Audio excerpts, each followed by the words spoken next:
So you're thinking of moving to Austin, Texas, but you're not quite sure what the market is like. Well, in this video, we're going to answer that question and give you a couple tips from a local Austinite.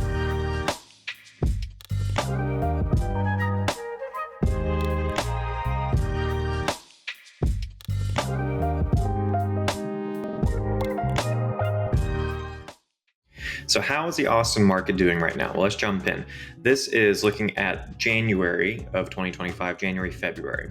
So in January, median sales price was $515,000, which is up 3% year over year from the previous January. I love this graph though, because it really shows you a couple things. So first of all, you'll see like January median is here, close to 500,000, as opposed to January here. So relatively close, right? It's surprising actually that we're up 3%, because in general, if you look at the graph, home prices have come down since they skyrocketed in 22.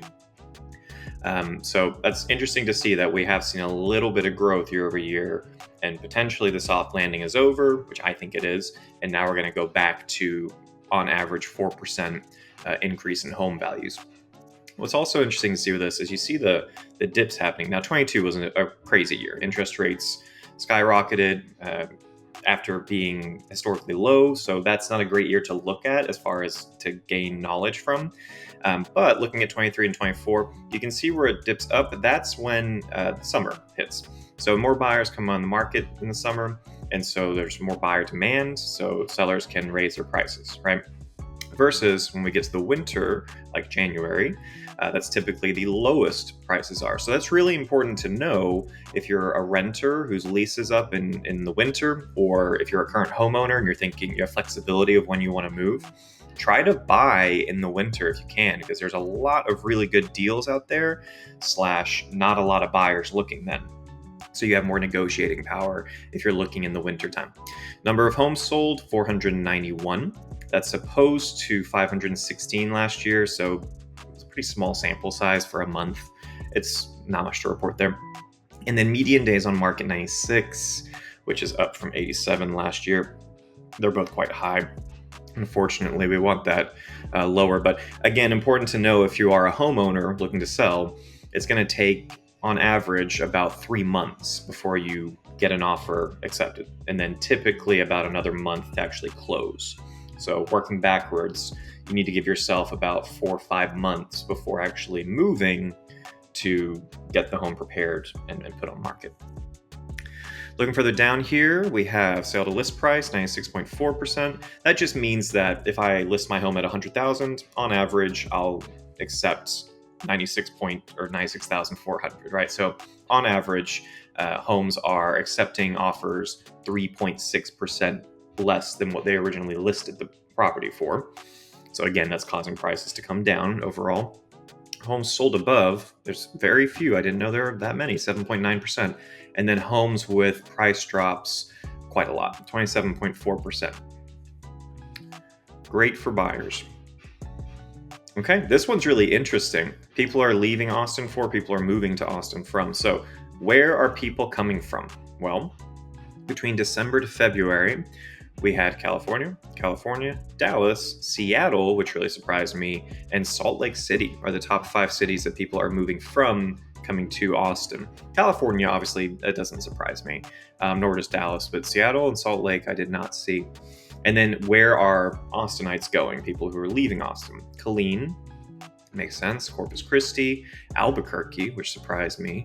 San Antonio, makes a ton of sense. And Raleigh, which really surprised me too. These two I did not see coming. I wonder what's going on over there.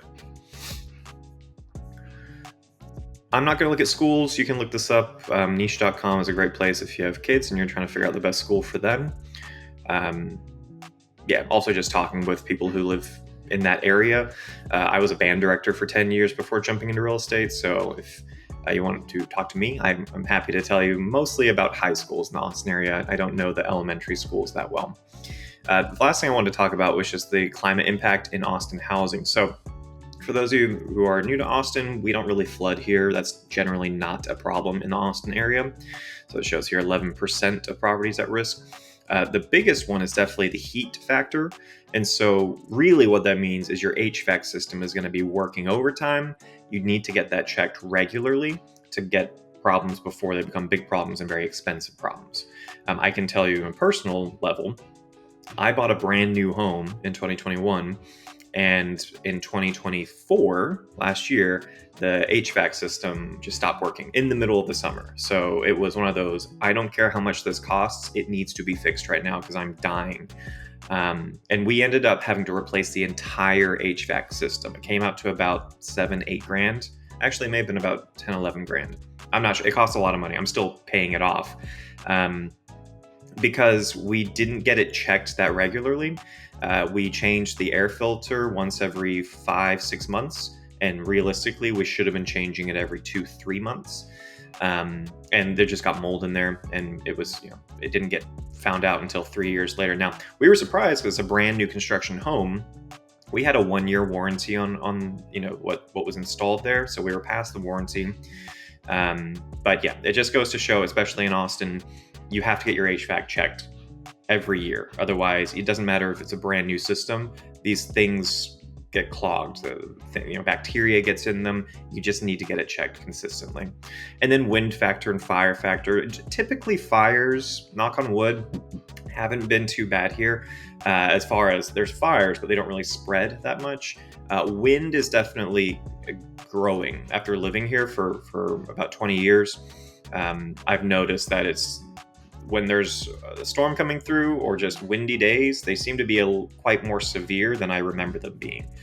So that just comes to your roof, right? After an extremely windy storm, I would advise getting your roof checked out, make sure there's no debris, nothing that's going to cause future issues down the road because the wind knocks something off or knocks something into the roof.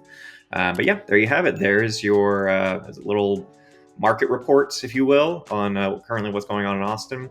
I don't really do this type of report consistently. I used to, but this was just a fun, Redfin had this market trends for the past January, and I thought it'd be interesting just to share this with this info with y'all and let you know if you're thinking of moving to the Austin area. You can give me a call, shoot me a text, send me an email, or schedule a Zoom call. All of that's in the description below. Be happy to help you make a smooth move to anywhere in Austin. I service Georgetown all the way down to New Braunfels, and anywhere in between. And please check out some of my other videos. I do a lot of vlog tours, as well as many other types of videos. But until next time, I hope to see you guys around town.